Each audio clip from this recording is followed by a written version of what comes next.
Hey everybody, in this video I'm going to show you our first two pentatonic scale exercises. But first let's talk about what a pentatonic scale is.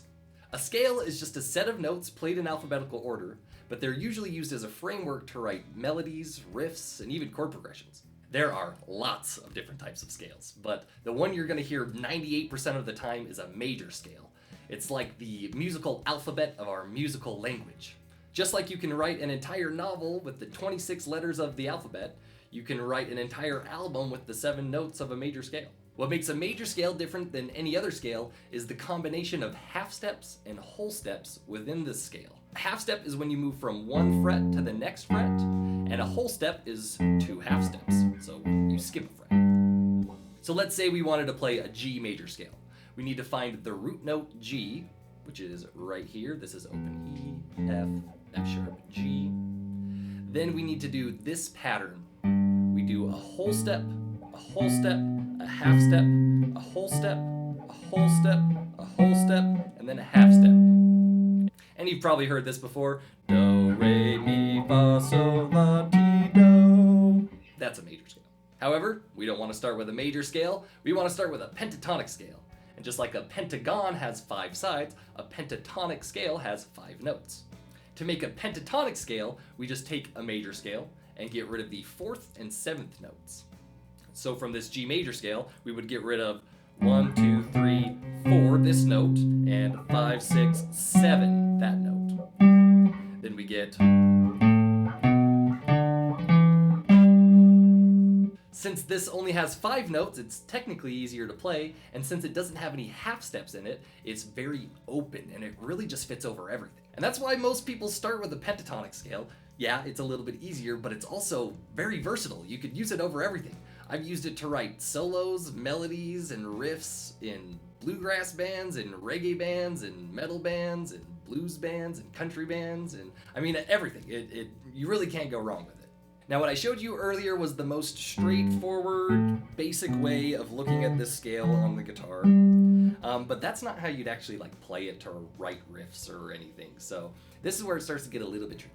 If I were to take those 5 notes, G, A, B, D, and E, and then put a dot over all of those notes on the fretboard, then we would get a master pentatonic scale shape for all of the strings and frets.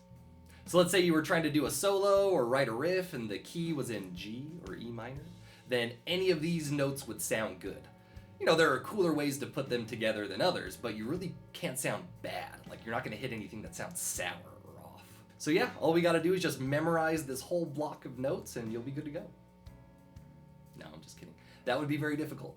Actually, the better thing to do would be to slice and dice this thing up into a handful of smaller shapes that have their own characteristics, and then the game becomes maneuvering between the different shapes while you're soloing. So here's one slice of this master pentatonic shape, and it's only 5 notes. None of the notes get doubled. We're gonna call it the Lil Pentatonic. It's in a very cozy position, so you can muscle memorize it really quickly. And once it's muscle memorized and you can move around it really fast, then you can start trying to make your own music along with some backing tracks or your favorite songs, and we're gonna get into all that. The first exercise we do is gonna be pretty straightforward. We're just gonna play along with a metronome, 1 click per note, forwards and backwards in alphabetical order. And we're gonna do that 4 times in a row. We'll start at 70 beats per minute and slowly work our way up to 130 beats per minute. Then we'll go back to 70 beats per minute and do it all again, but doing 2 clicks per note. We're gonna keep this scale in the key of G, which means we're gonna play it in frets 3, 4, and 5. Anytime you play fret 3, you're gonna use your pointer finger. Anytime you play fret 4, you're gonna use your middle finger. Anytime you play fret 5, you're gonna use your ring finger. When you're playing this exercise though, it's important to make sure you're walking your fingers. Meaning anytime you put a finger down, you need to lift the other one off.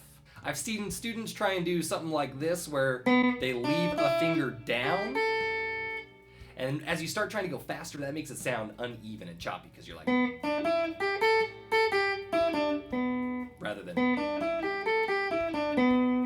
Once you can easily move through this scale, then it's time to develop some rhythmic variety. When you're playing solos or riffs, you're not just going to be playing a bunch of evenly spaced notes. You're going to be doing some long notes and some short notes and some really long notes and some really short notes.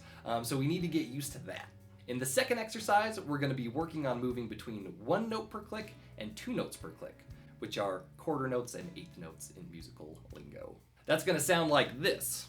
1, 2, and 3, 4, and 1, 2, and 3, 4, and 1, 2, and 3, 4, and 1, 2, and 3, 4, and 1. Once we've gotten to the fastest tempo, we'll go back to the slow tempo, and we'll work on going between 1 note per click and 3 notes per click. 3 notes per click are called a triplet, so I'll count it like this.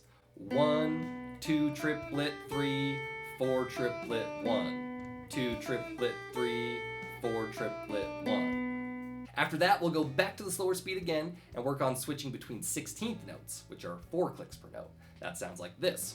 1, 2 E and a 3, 4 E and a 1, 2 E and a 3, 4 E and a 1, 2 E and a 3, 4 E and a 1, 2 E and a 3, 4 E and a 1. After you've got more rhythmic ability, then it will be time to start trying to make your own music along to some backing tracks. I would start by turning on a backing track and trying to play up and down the scale with the beat of the song, just kind of trying to get a feel for that. Then maybe start trying the rhythmic exercises and getting a feel for those. Then after you're feeling all warmed up, you can start trying out your own ideas. Just start playing random stuff. I promise it won't sound bad. Some things will sound cooler than others, but you'll be surprised at what you hear. Well, that's gonna do it for this demo. If you've got any questions or suggestions, make sure you put them in the comments. But if not, then I'll see you in the first pentatonic scale exercise.